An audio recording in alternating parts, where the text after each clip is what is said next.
අඩු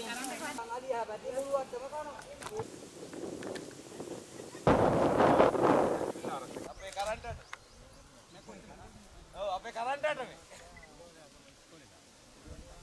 පෙරලා මේ අලියා පෙරලා කියන්නේ කොන්ක්‍රීට් එකක් දාලා තියෙනවා ඉතින් කැලෙන් ඇවිල්ලා අප පැත්තෙන් ඇවිල්ලා වදින විදිහ තමයි මේ පැත්තෙන් ඉස්සරහින් දාලා තියෙන්නේ. මින් කරන්න ඕන කම්මි යවන්නේ නේ පොතරක් කර්ම තමයි වානක් කියන්නේ. යවේ වට දෙකම තමයි මේ විදිහට දෙන්නේ. වානෙන් වැඩකුත් නැහැ, අලි වැඩෙන් වැඩකුත් නැහැ.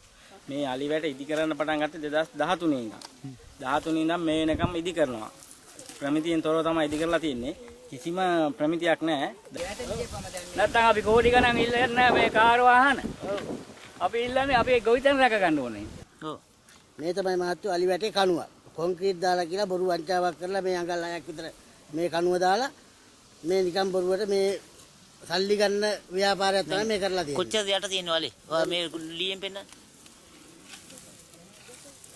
අඟල් 6ක් විතර. ඔව්. ගෙටුයි බෑ බේරෙන්න අලියනවනේ හැමදාම. මොනවද අලින් කියන හානි? තියෙන පොල් පැල එහෙම අරව මේවා කන.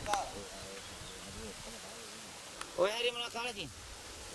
මේ අලි වැට හින්දා මේ කිසිම දෙයක් වගා කරනවා කිසි දෙයක් තියාගන්න බෑ මේ වට විතරක් නෙමෙයි මේ හැම ගම්මානේ හැම ඉඩමකම කිසිම දෙයක් තියෙන දෙයක් ඉතුරු කරගන්න බෑ මේ අලි වැට හින්දා අලි වැට කරන්ට් එක නැහැ කණු පෙරලනවා ඒවා යට දාලා නැහැ ඒවා කරන හින්දා මේ අපි කියන්නේ මේ වියදම් කරන සල්ලි වලින් මේ රජයෙන් මේ ප්‍රයෝජනයක් ඇති වැඩක් කරනවා අපට නින්දාක් නෑ එළි වෙනකන් ඇහැරලා දුක් විඳිනවා දැන් මේ කමුන්නලා නැහැ.